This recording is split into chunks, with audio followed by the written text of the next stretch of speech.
जीव हमारी जाति है, मानव धर्म हमारा। हिंदू मुस्लिम सिख ईसाई धर्म नहीं कोई न्यारा।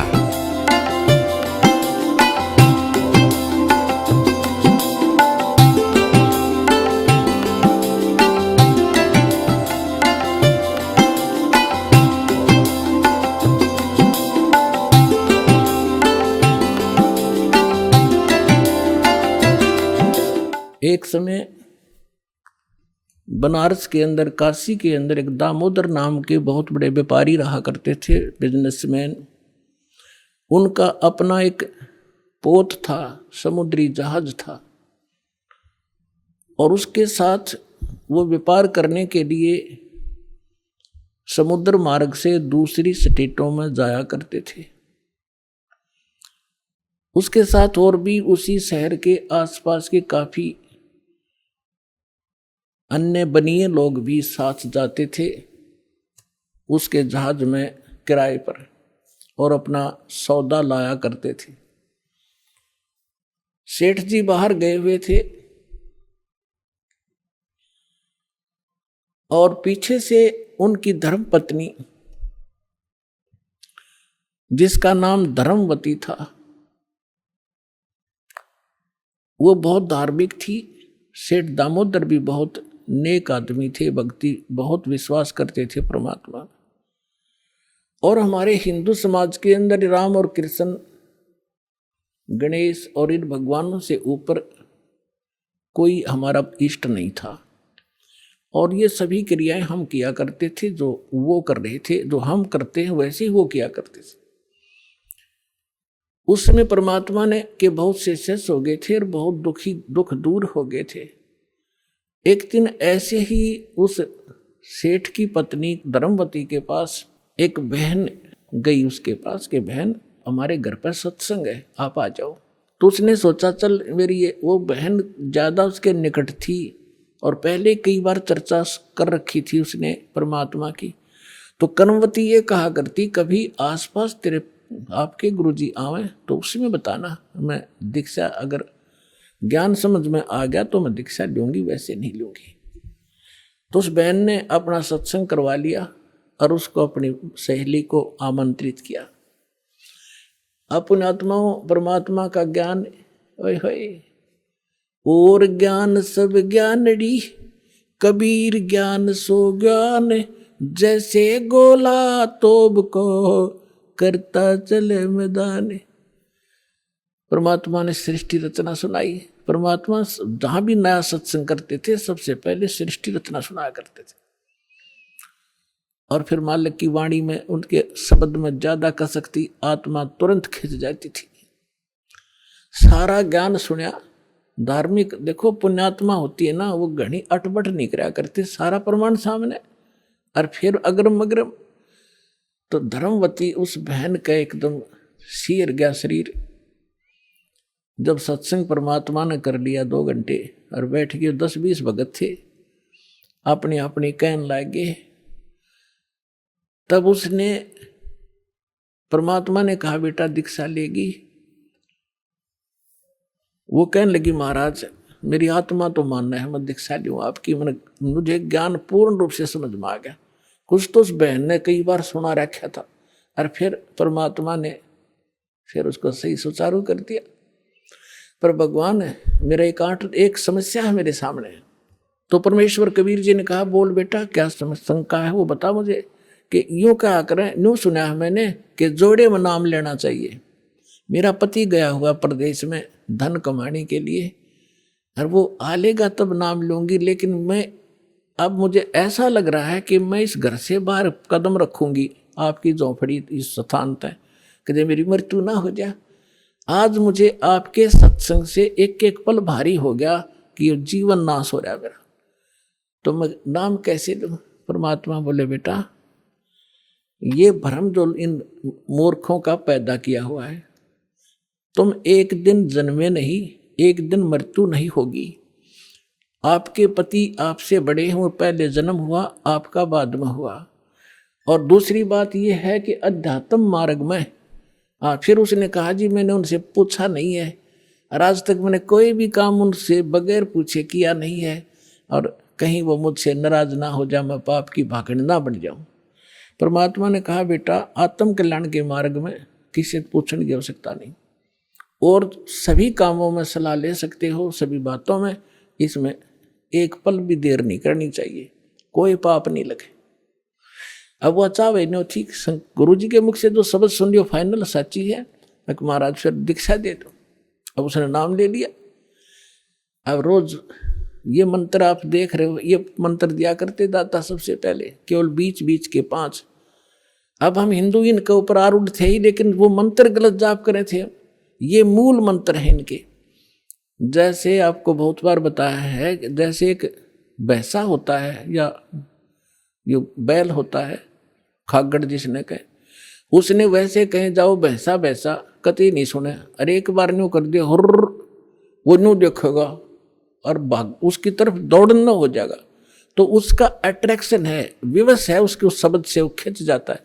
तो ये वो मंत्र है। और परम संत से लिए बिना ये मंत्र सूखे जाप करने तो लाभ नहीं हो। एक नियम है, उस नियम के अनुसार ही आपने चलना पड़ेगा। तो ये मंत्र दिए उसने, बात गदगद होगी, अक्सर भगवान ही न था। यही तो हम देवता पूजा करते थे। परमात्मा ने कहा बेटिया पूजा नहीं है, ये यहाँ के संरक्षक हैं, और मूल पूजा तो सतगुरु की है। अब परमात्मा ने उस समय ये तत् और सत और सार, ये सार नाम ये छुपा कर रखना था। ये प्रथम मंत्र इसलिए दिया था कि इनके संसारिक काम सुलझे रहेंगे, इनको सुख होता रहेगा, इनकी भगवान में आस्था बनी रहेगी, और इस मंत्र से इनका जन्म मनुष्य का होता रहेगा। इन आपको यहाँ तक लाना था, इस बिचली पीढ़ी तक। धर्मदास मेरी लाख दुहाई, ये मूल ज्ञान और मूल मंत्र की तो बाहर ना जाए। मूल मंत्र मूल ज्ञान बाहर जो पढ़ी, बिचली पीढ़ी हंस नितर ही। मूल ज्ञान तब तक छुपाई जब तक द्वादश पंथ ना मिट जाए। जब तक ये कलयुग 5505 वाला समय नहीं आना था, तब तक इसको गुप्त रखना था। सभी महापुरुषों से परमात्मा ने प्रतिज्ञा दिला दी थी। तो इस मंत्र को पागवत गदगद होगी, खूब डट कर भजन करे, आत्मा बिल्कुल खुश होगी। जो भूत प्रेत की बाधाएं थी थोड़ी बहुत सबके घर में बढ़ रहेंगे, वो भाग भूगे, उड़गी सी काया होगी। अब क्या हुआ, सेठ जी आए 1 महीने के बाद में।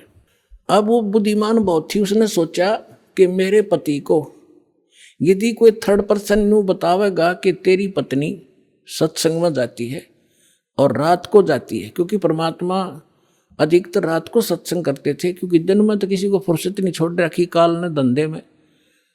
तो उसने सोचा कि ये कहीं इसके मन में मेरे प्रति कोई दोष ना आ जा और हमारा घर नरक बन जावे। अब क्या हुआ, जिस दिन वो सेठ वापस आया उसी दिन सत्संग था भगवान का और किसी के आसपास ही। तो उसने सोचा कि अपने पति को मैं पहले बता दूं सारी कहानी, और ये ऐसा व्यक्ति है अगर मेरी बात को ये मान लेगा तो फिर ये किसी की नहीं सुनेगा। तो जब वो खाना खाने लगा, खाना खिलाते समय उसकी पत्नी ने कहा जी मेरे से गलती बन गई और मुझे क्षमा करोगे, माफ करना। वो कहने लगा कि मैं अपनी पत्नी पर विश्वास करता हूँ, मेरी पत्नी ऐसी गलती नहीं कर सकती जो अक्षम्य ना हो। फिर भी बता अक जी सचमुच माफ कर दोगे, गुस्सा तो नहीं होगे? अक ना, तू बता। मैंने जी आपके पूछे बिना, मैं ऐसे मेरी पड़ोसन नाम ले रखा है और उसके साथ में सत्संग में चली गई और परमात्मा की वाणी सुनी मैंने, मेरा दिल कर गया नाम लेने, और मैंने आपसे पूछे बिना दीक्षा ले ली। तो वो बोला बड़ी अच्छी बात, इसमें क्या पूछना था, या कोई बुरा काम किया तूने? भगवान की भक्ति की, बहुत अच्छी बात है। उसका उल्गा सा हृदय हो गया, अके भगवान बड़ी दया करी दाता, ये तो बिल्कुल सरल देसी बन गया। फिर उसने एक और पॉइंट सोचा कि एक बार इसको वो सत्संग स्थल दिखा दूं जहां हम जाते और आते हैं, ताकि लोग इसको भ्रमित ना कर दें तेरी पत्नी रात में भी जाती है, तो यो आदमी का जल्दी सी सेट नहीं होया करे। और उस दिन सत्संग भी था। तो उसने कहा जी ऐसा है, गुरु जी का आज सत्संग है वहाँ पर, और मेरी साथ की सारी सहेली चली गई, मैं आपके भोजन पानी में लग गई और देर होगी, और ना गई तो गुरु जी के दिन नाराज हो जा, आप मेरे साथ चल पड़ो।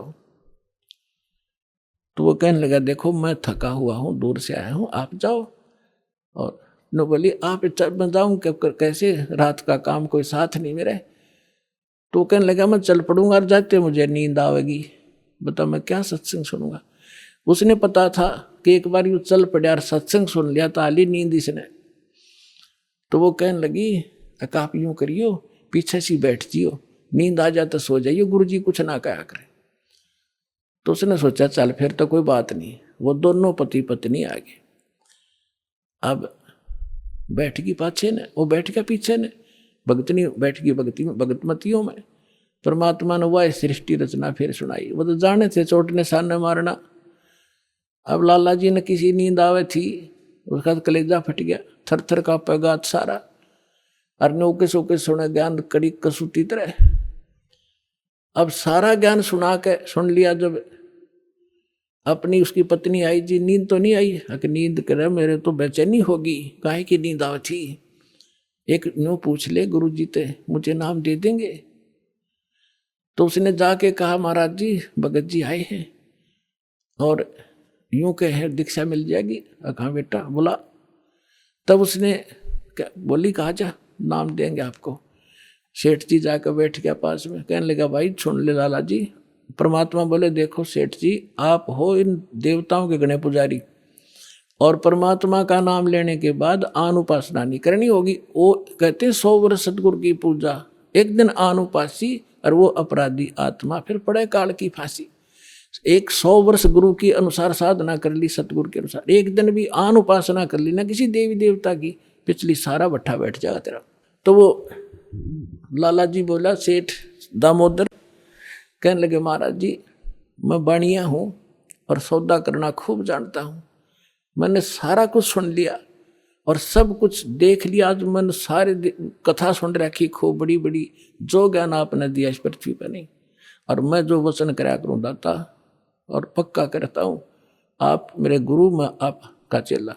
फिर कहा कि भी देख मैं दानक और तू लाला जी, कल न तेरी बरादरी वाले भी तुझे धिक्कारेंगे।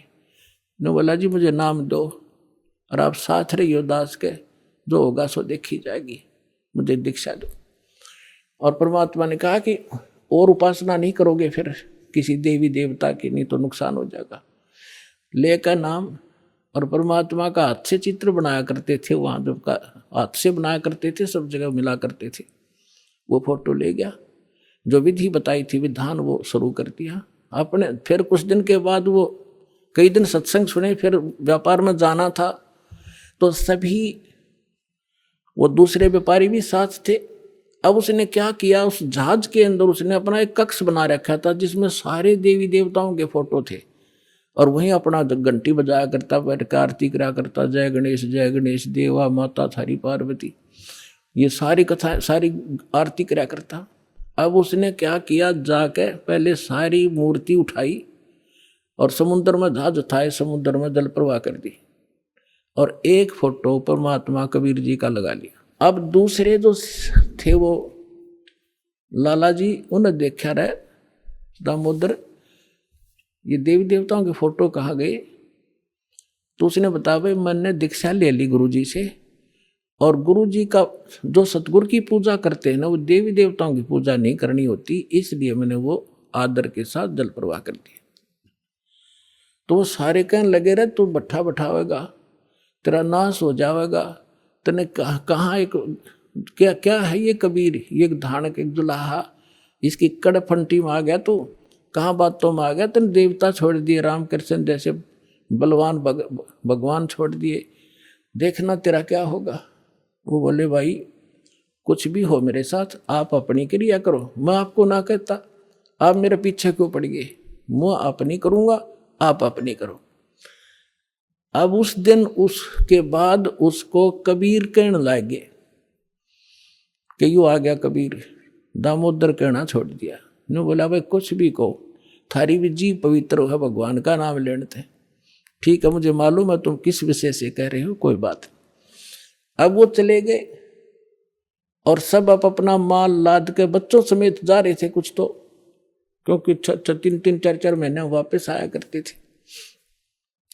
जब वापस आ रहे थे पूरा माल लाद के, और बीच में जब आ लिए समुद्र के, एक भयंकर साइक्लोन उठा, तूफान, समुद्री तूफान 30-40 फुट ऊंचा होकर, और इतनी 200 किलोमीटर प्रति घंटा की स्पीड से चला करता, जहाज दिखाता निशान भी ना पाओ उसमें कीट पड़ा है। और देख लिया उन नबी, क्योंकि छोटे मोटे तूफान कई बार ऐसे होते थे, उनको पता था ऐसी स्थिति बहुत भयंकर होती है। दिन का समय था, उन्होंने देखा तूफान उठ गया, भाई शाम का समय था, बिल्कुल सूर्यास्त होने वाला था। अब इतना भयंकर तूफान उठा, उन्होंने देखा कि वो तो भाई हो गया, काम बिगड़ गया। और तो थोड़ी बहुत तूफान दूर था, समुद्र में हलचल पहले शुरू होगी और जहाज डगमग करने लगा जो बुरी तरह। अब सारे अपने अपने देवता ने याद करें, कोई राम ने, कोई कृष्ण ने, जो भी जिसका इष्ट था, और दामोदर शांत बैठे। अब सब घबरा रहे थे, घिगी बंदगी, बच्चे मरे, सारी संपत्ति का नाश हुआ था। तो वो कहने लगे, दामोदर आप क्यों नहीं अर्ज करते अपने गुरुजी से कि मैं क्या करूँगा, मेरा गुरुजी तो गरीब सा व्यक्ति है, मेरे भगवान, और आपके इसे ताकतवर भगवान जिन्हें पहाड़ तक ठा लिए, आप बच्चों के मैं बच जाऊंगा, आप कर लो अपनी अर्ज। जब उन्होंने देखा कोई जतन काम नहीं कर रहा, उनमें एक वृद्ध लाला जी था, नो क्या कर भाई, क्या अगर सतगुरु का भगत तगड़ा हो से आप एक वे अर्ज कर दो। नो बोला तुम बैठ जाओ, कदे बीच में फिर नो को महाराज ने सुन ली थी, अग बैठा को नहीं जाता, तो कर लिया रजम बंद हो जाते। तब परमात्मा खड़ा होकर दामोदर ने कहा था, हे परमात्मा आपका ज्ञान समझ में आ गया, और मैंने आपकी महिमा इनका घड़ी गा रखी है, और दाता मुझ नीच के, ठीक है आप तो समर्थ हो, सक्षम हो, कुछ भी कर सकते हो, अगर आज कोई उकचुक होगी मुझ नीच के कारण होगी, मेरे में कोई त्रुटि होगी, मैं आपकी मर्यादा ठीक नहीं कर पाऊंगा, हे परमात्मा आपकी बेइज्जती का कारण ये दास बनेगा। न्यू कह के बेहोश हो गया, हृदय से पुकार के। इस बात ने सोच कर मैं तो बहुत क्या करता, परमात्मा न्यू कर दिया, उसका न्यू कर दिया, उसके ऐसे कर दिया। इतने समय में अंधेरा हो गया, रात के 8-9 बज गए, और तूफान ऐसे बैठ, चांदनी रात्रि थी, ऐसे बैठ गया जैसे छाड़ा सा वहीं का वहीं, न्यू का न्यू धरती।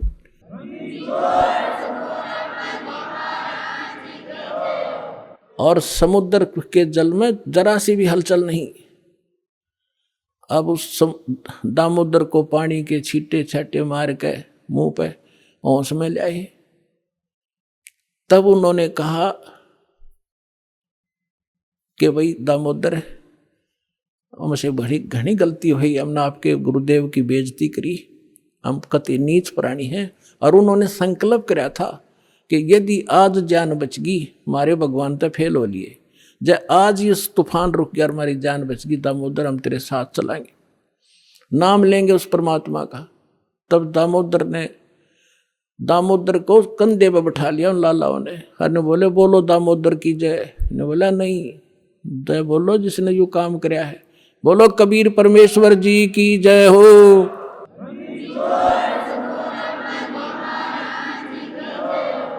अब उधर से परमात्मा उसी दिन रात्रि में सत्संग कर रहे थे 7-8 बजे सी, और सर्दियों का मौसम था। अब कुछ भक्त सामने आसपास बैठे थे, एकदम परमात्मा ने क्या किया, ऐसे मुंह पर करनो हाथ फेर कर ऐसे झटका दिया, आसपास के बैठे भक्तां के छींटे लगे। उन्होंने सोचा भाई पसीने कैसे आ गए सर्दी में, गुरुजी आपका पसीने आ गए? तो प्रभु बोले ना भाई पसीने को नहीं आए। और क्या था, ये पानी कहाँ से आ गया? कि मेरे भगत का जहाज डूबा था, दामोदर सेठ नहीं था, भी नाम लेके गया था, हाँ जी, उसका जहाज डूबा था भाई, अब वो उसने बचा कर आया हूँ।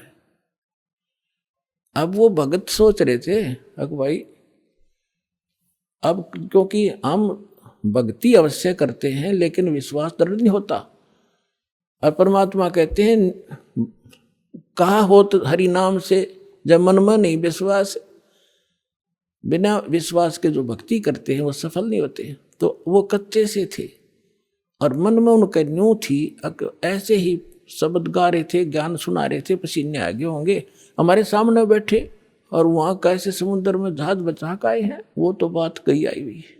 अब वहाँ से जब वो चलकर आए सेठ, 1-2 दिन और लग गया उन्होंने।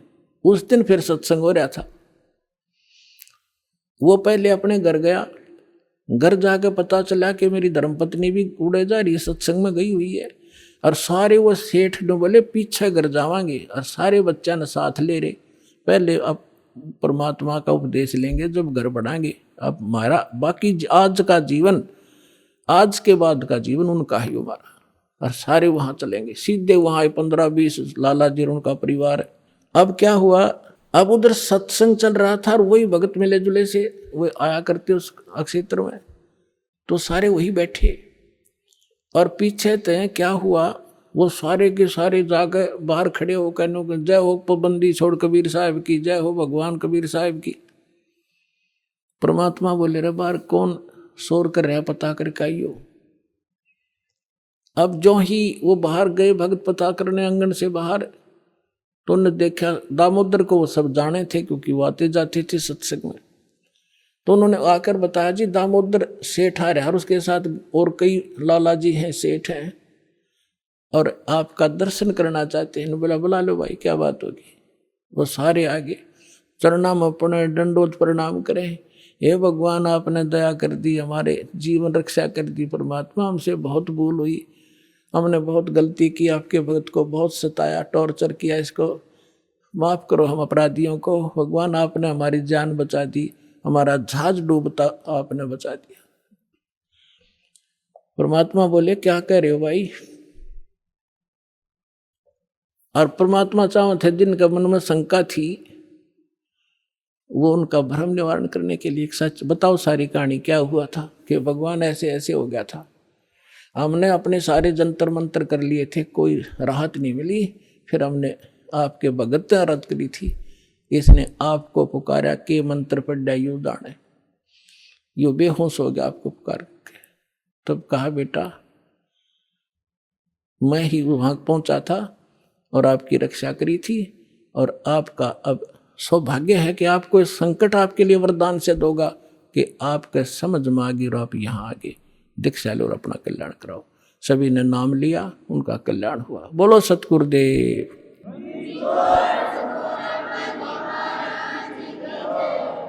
दामोदर सेठ के हुए थे अकाज, अर्ज करी डूबता देखे जहाज। दामोदर सेठ के हुए थे अकाज, अर्ज करी डूबता देखे जहाज। लाज मेरी रखियो गरीब नवाज, समुद्र से पार लंघाने वाले। लाज मेरी रखियो गरीब नवाज, समुद्र से पार लंघाने वाले। धन धन सतगुरु सत कबीर भक्त की, पीड़ मिटाने वाले सत साहिब।